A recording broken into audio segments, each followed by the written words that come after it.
Welcome to Burning Questions. I am Bronte Nieuwenburg and I am replacing Tim O'Connor this week, who is luckily on a holiday with his family for school holiday. So I hope you're having the best time, Tim. And for all the Tim followers out there, he will be back in action next week and I will be in Queensland. So I am taking the reins this week. And to help me out, I have two of my favorite people in this industry at the moment and hoping they can tip us some winners. Jordy is driving 8 races on Saturday night. Jordy, is that the first time that you're racing the full card? How exciting! Yeah, no, thanks, Bronte. Yeah, looking forward to it. It's going to be an exciting night having a full book of drives at one of the main meetings. So I'm really looking forward to it. And Kyle, you're training 3 horses on Saturday night and driving one yourself. Welcome and thanks for being on. Yeah, thanks, Bronte, and hello. Hey, mate, Jordy. Good. I am going to get straight into this. I don't know how long my voice is going to last. So question 1 is sponsored by Pride's Easy Feed. Pride's Easy Feed stand as a proud sponsor of the harness racing industry with their set recipes and quality ingredients to give the trainer confidence in what they're feeding. So make the switch to Pride's and get the results you have been chasing. So question 1 is referring to race 1, the tab we're on Pro Chevalier free for all, and that is Bach or Yambukian in the first, or does another horse have the winning thirst? I might go to you first, Jordy. You're driving Yambukian. What is your thoughts on this race? Like you said, Yambukian, he's going quite well at the minute, but he just can't seem to get that win on the board. But he's fine, and again we've got a nice tricky gate out in 7, but looking at the race, there's probably a bit of speed early with Serge Blanco and Bulletproof Boy. They'll probably be sort of the first two looking to get across to the fence. But like Bulletproof Boy's going great guns at the minute. Scotty's got him going as good as he ever has. So I think if he can find the front and there isn't a heap of pressure, I think he's probably the one to beat. Yeah, I agree with you. I was looking at this race and I quite like Bulletproof Boy. I thought he went super last start, but I'll throw to you, Kyle. You've got a great horse in the race, but you've probably got the most unwanted barrier. Bach, he's drawn wide on the second line. What are your thoughts here? Yeah, terrible draw in the way the races have been run as of late. They're just flying off the front and making it impossible for anyone sort of back in the half of the field. I see Bulletproof probably going forward with his recent form, and Scotty really make use of that good draw. I don't think he's drawn inside 5 for a long time, and when he does, he seems to go good races. So I see him poking forward, and I think he's just going too good to sort of hand up. I think Scotty would like to hold the front, so it's going to be hard for us drawn 13. Bulletproof Boy can run 153 or whatever off the front. So for us to get anywhere near it, it's probably just too hard for us. Yeah, I think we're all in a bit of a consensus there that Bulletproof Boy is the one to beat with how he's been traveling. So if anyone's listening at home, Bulletproof Boy might be the tip of that race. If we move to question 2, which is sponsored by Sulky App, does Kyle's Son of Mac go back to back, or does a horse have a winning crack? And here we are referring to race 3, that dynamic print group pace. Kyle, you're training and driving Son of Mac, who has barrier 9, and Jordy, you're on no win, no worries in barrier 5. What is your thoughts here? I'll go to you first, Kyle. Look, he's come through that last win pretty well, and I'd say he's taken a bit of improvement off that run. It's probably his first run where he's had to do a bit of work and make use of that work. So he's come through that run and benefited off it. He gets to the second row. I think the one he follows out has enough gate speed to sort of that we can track up and end up handy enough, and depends on the tempo whether we pop round. But look, he's come through that run good, and I think he's on his way back to being what he was sort of last prep. Yeah, just confirming for everyone listening that there is no Queensland trip for him, but I'm sure if he was heading to Queensland, he would have been up there with some of the best because he's a very talented horse. Yeah, so it's probably just a bit far for us this early in his prep. He might only have this race and then sort of go out for a wee freshen up on the water walker. Unfortunately, he is working up well, but yeah, the stable got a virus and that, and yeah, we just thought, oh look, he's there's horses flying up there, so we got a long way to travel to meet them, so we're better off staying at home. Yeah, you never know with all the classy horses heading to Queensland, it might be the place to be staying at home. So just quickly with you, Jordy, here, you've got no win, no worries. A little bit of a tricky draw, but the horse has ability. What's your thoughts? Yeah, no, exactly right. Since she's come back from a stint in South Australia, Paul's got her back to her form and it's got her going good again. But yeah, it's probably a step up in grade for her, and yeah, probably being out there, we might just have to sort of look to find a spot early and just hope that we can finish on. But yeah, there looks to be probably a little bit of speed early with the beach fantasy.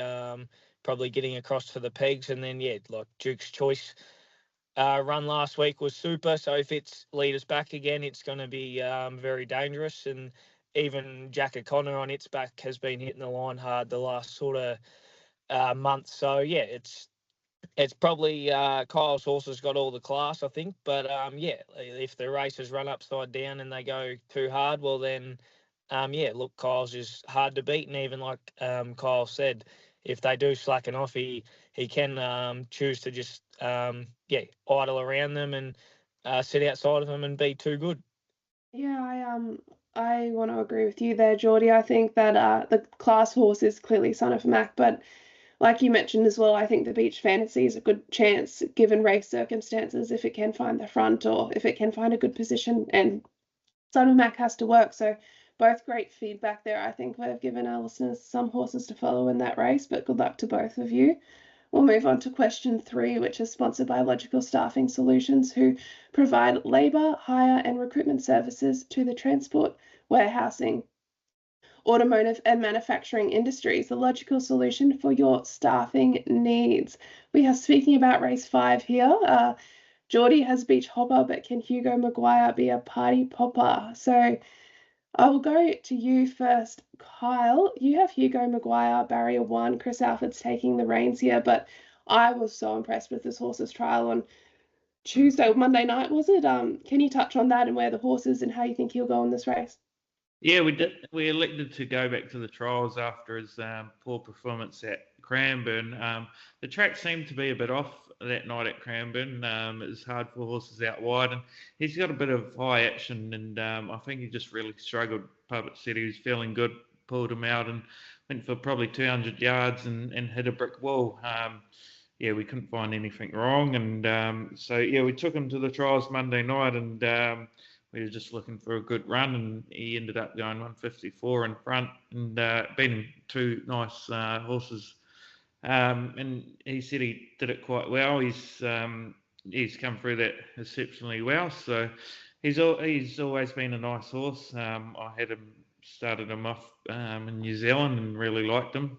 So he's made his way back, and I've got a bit of time for him, and we got the good draw.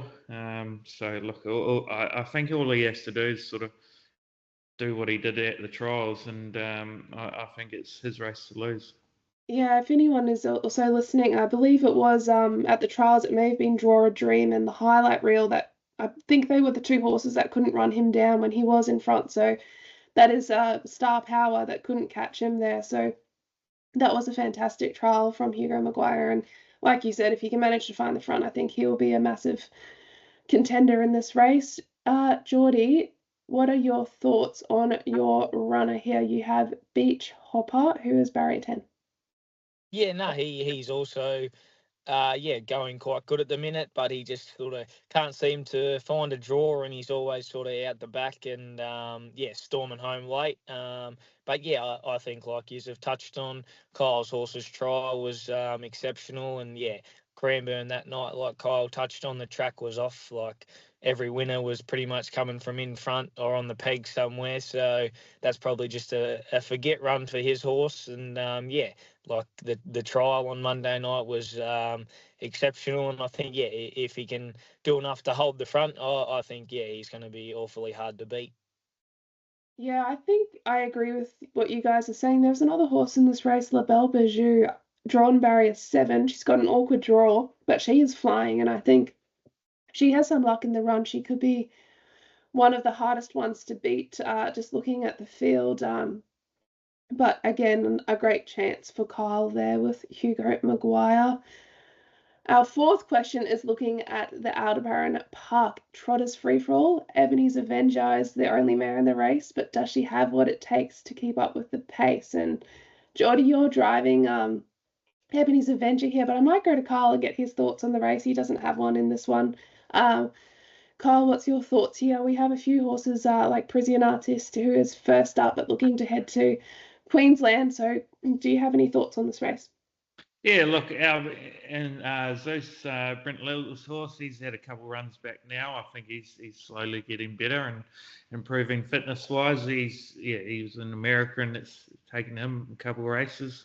Albie's horse tried quite well and they're heading north. Probably expect a forward shine from him. And Fast Metro was a good first up run, and then Jordy's a man, so I'm sure he'll put his mare in the right direction. Yeah, Jordy, what are your thoughts here? I think when the fields first came out, you were down to drive Sundawn's Courage and Ebonys Avenger. So was there a choice there that you stuck with the mare? I sort of did have the choice, but I sort of get along with the Ebonys Avenger quite well, and last week was probably just a forget. That was all my fault. I just sort of asked her a little too much off the gate and just sort of pushed her into the first turn too hard, and she went off stride. So that's just a forget. But she's sort of proven before that she's got what it takes to sort of keep up with these fast class horses. She sort of likes it better when they are sort of out and rolling along. So obviously with Albie's horse, it had a really good trial at Melton a couple of weeks ago. But like Kyle's touched on, there's Zeus is on his way back after a couple of runs now, and Mufasa Metro was super first up. So it's just one of those, we just got an awkward draw, so we'll probably just have to swallow our medicine and go back and if we decide to go up the pegs, I'm sure if we get the gaps at the right time, she won't disgrace herself. Yeah, I think that there's no horse in this race that actually can't win it. I'd say that the horse just on paper that you would maybe not tip as nephew of Sunoco, but he's racing really well and he has got the good barrier here. So I think any horse could win this race and it not be a surprise. I have Harry Stamper on top, but that's also saying that I think any horse can win this race, but I think Harry Stamper probably might find 1-1 or end up in a good position, maybe even get in behind a leader if nephew of Sunoco doesn't travel well early. So I have Harry Stamper on top, but like you guys mentioned, it's a pretty even field. So if we move to our Sharps Bakery best bets, and I cannot talk about these vanilla slices because I have not tried them yet, but have you guys tried the Sharps Bakery vanilla slice? Jordy? Yes, I've had the privilege of hoeing into a couple of them, and they're exceptionally nice. And I think you might need to go for a drive one day, Bronte, and get one and test it out for yourself because they're exceptional. I think so. Kyle, have you had one? No, I'm still waiting for him. Yeah, okay. It looks like you, Sophie, and I are going on a road trip to find these vanilla slices. So, our Sharps Bakery best bet. So, who is your best bet of the night? Kyle, I'll go with you first. It can be one of your horses or another horse that you might favour. If Hugo Maguire, if he leads from one and can get out the gate and do what he did at the trial, he'll be a good chance. So I might go wee multi there. Oh, I like it, a multi. What about you, Jordy? Unfortunately, you don't have the option to go for another horse because you're in every single race. So who is your best bet? I think I'll have to wait till the lucky last. I think What's Up Party Time, his run last week was going to be exceptional until he went off stride at the top of the straight. But no, I think he has the gate speed to get across and lead, and I think if that's the case, he'll be awfully hard to run down. Just for the people listening at home, can you explain what actually happened there with What's Up Party Time when he fell into a pace and then a gallop? Was there a reason for that to get out the punter's confidence back for this week? I suppose your push for it is a good way to get confidence back. I think it was because we put removable deafeners on him for the first time, so he's only sort of been racing with the hides hood, which stays on him all the time. But Kate said he sort of just felt like he wasn't giving 110%, so just wanted to try the removable ones on him. And I think after she sort of pulled him off and he realised that, oh shit, I can hear everything now, he just sort of just got real pacey and swung into a pace for a couple of strides, and then eventually galloped.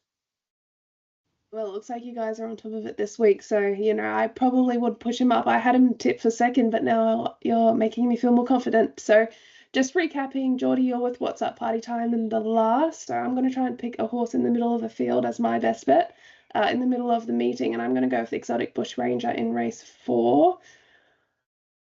I was going to stick with Bulletproof Boy, but I want us to have 3 separate bets as well. So, Kyle, I'm very supportive of your best bet. I think that's a great one. And Jordy, you know what you're doing. You're the most wanted driver on Saturday night with a full book. So congratulations on that. That would be incredible. Thank you to you both for being on and putting up with my loss of voice, and to everyone listening. And thank you for all your advice. Kyle, good luck. Do you guys have anything in before Saturday, just in case there's any other horses we can follow? I'll go with you, Kyle. We got Icon in tomorrow with Coco Cabana. Coco Cabana sort of drops back a bit, I think, and she's drawn, I think she's to the second row, so she can follow through, and the Sofinator should get Icon up, hopefully. Yeah, they're a dream team, Sophie and Icon, aren't they? Jordy, what about you? You have a few drives between now and Saturday? I got 3 tonight at Kilmore. I think, Andy's one in the lucky last again. She trialled at Melton a couple of weeks ago, and I think her trial was nice enough to be going close from barrier 1 tonight. And then I got a couple at Melton on Friday as well, and I think Pet Kitty again got a nice gate out in 7, but I think she's going quite well at the minute, and if she gets any amount of luck, I think she'll be thereabouts too. Well, thank you both for being on, and best of luck on Saturday night. And Tim O'Connor will be back next week to take the reins back on burning questions. But thank you for everyone who has tuned in, and we will see you next week.